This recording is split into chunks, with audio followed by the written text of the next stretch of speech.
I'm so fucking sick and tired of the Photoshop. Show me something natural like Afro with your pride. Show me something natural like ass with some stretch marks. Still take you down right on your mama couch in polo sock. Welcome back to King Kappa Karl's YouTube channel. I know it's been a while since my last video, but I want to thank all my followers for being patient with me. I've been traveling a lot, as most of you know. I did just recently relocate to California in the West Los Angeles area. So I want to thank everyone who has been following me on Instagram, Snapchat, and of course subscribing to my YouTube channel. Today's episode, this is the 4th episode of Relationship Talks. As you know, we've been moving really smoothly through the series, so I'm gonna get right into today's episode. Today's 4th episode is actually titled How to Keep Your Relationship Fit.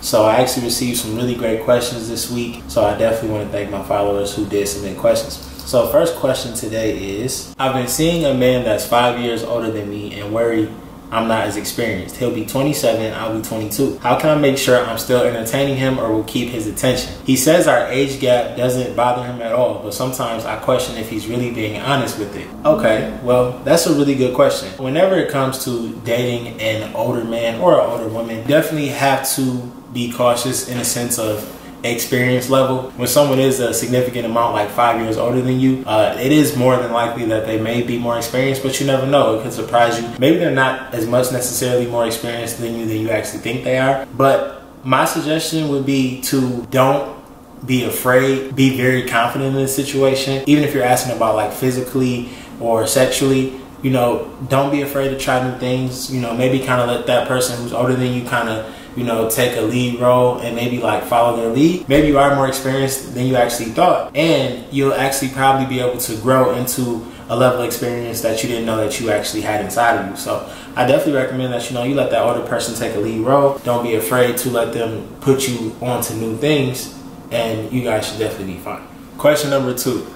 What are some affordable dates or ways to hang out with your boyfriend or girlfriend? Definitely a good question, because in relationships, you also want to build money. As much as you like to spend money together, have fun, enjoy yourselves, and go out, you want to build you guys' bank account. You guys want to definitely become financially strong, because, you know, if you guys really actually see spending the rest of your life together, it's good to build that financial foundation early. So my opinion, as far as a really good affordable date, always do natural things, you know, like working out together. You know, everyone knows I'm really big on fitness. Working out together actually can be a really fun date, a really fun time. You guys already have gym memberships. Even if you don't, you can find outdoor places that you can work out for free at. Also, you know, going hiking, doing things that are different, kind of above and beyond, maybe going swimming, you know, things like that. Some other really great options would be a nice road trip, a weekend getaway, a picnic in the park, maybe somewhere where you get up really early, you drive a few hours, maybe go somewhere different, somewhere new that neither one of you have been before, spend the whole day there,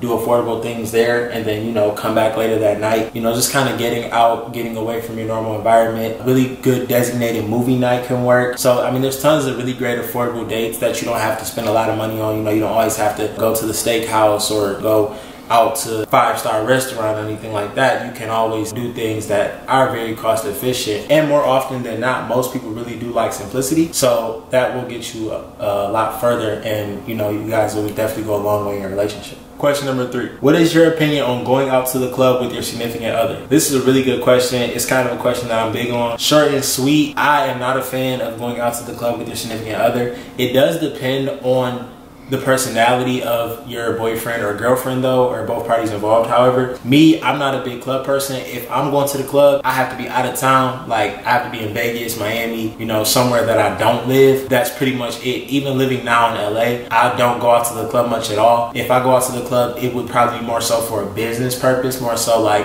me and some coworkers kind of are going out briefly for a little while, kind of to get away from the office. That's pretty much it. But as far as, you know, when you're in a relationship, I don't think you have any need to really bring your significant other to the club unless you guys are both two people that really like to go out and party. And if that's the case, maybe you guys are really confident that you can have a good time with each other at the club. But in my opinion, I don't think it's a big thing that you should really try to do too often, because of multiple reasons. For one, when people go out to the club, more often than not, they are single. They are looking, you know, to find someone to maybe, you know, meet or someone to have a good time with. And if you and your boyfriend or girlfriend go out to the club, both of you guys are going to enter into that shark tank, as I would like to call it. You don't want to see people trying to talk to your girlfriend or boyfriend while you go to the bathroom and you step away for a minute. You don't want to have all those issues arise and have problems. Next thing you know, somebody mad, or you know, you feeling some type of way, and then y'all ruin y'all night. Y'all are two people that are in a happy relationship. End of the night, y'all going home almost mad at each other, not speaking. I'm not saying that that's always going to happen, but that is very, very likely to happen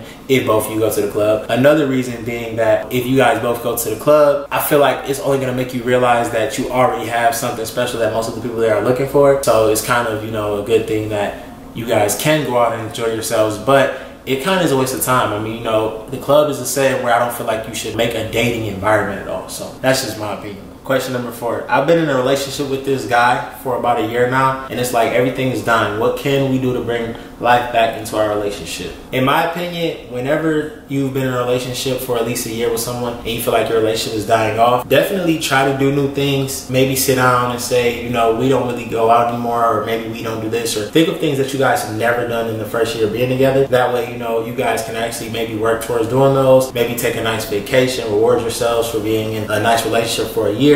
Try to do things, surprise each other, maybe, you know, think of some good surprises for each other. Just do things to spark it up. Maybe think of some new goals, think of a new business venture that you guys can invest in. You know, start thinking outside of it. Question number 5, what would you do or how would you feel if the girl you were having sex with started choking you? Okay, so short and sweet, I probably would not care, but like I said, that's just me. So not every guy is necessarily into sadism or on their 50 Shades of Grey. You know, me personally, I wouldn't mind. So question number 6, if me and my boyfriend both want to lose weight but we don't have the motivation, how do we find it? Great question. It really comes down to you guys both have to be each other's motivation. Both you guys can go get memberships. I mean, it's really, really easy now to work out. I mean, gym memberships can be kind of expensive depending on where you go. But at the same time, you guys can either, one, maybe reach out to another couple who maybe already does work out or maybe is already fit, and maybe you guys can work out with them, or it may be just some of your friends, and you guys can make it a group thing before you kind of branch off into your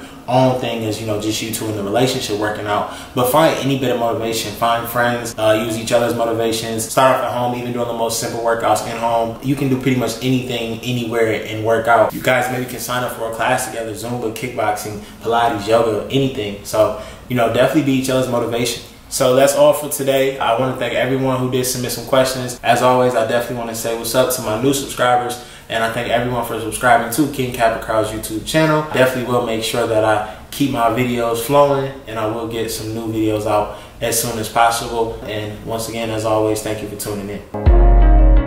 I took her on a vacation. She fell in love with the way I taste it. I fell in love with the way she take it. Go down on me, girl, I know you wanna taste it. I took her on a vacation. We ain't even really dating. I spent a long time waiting. Go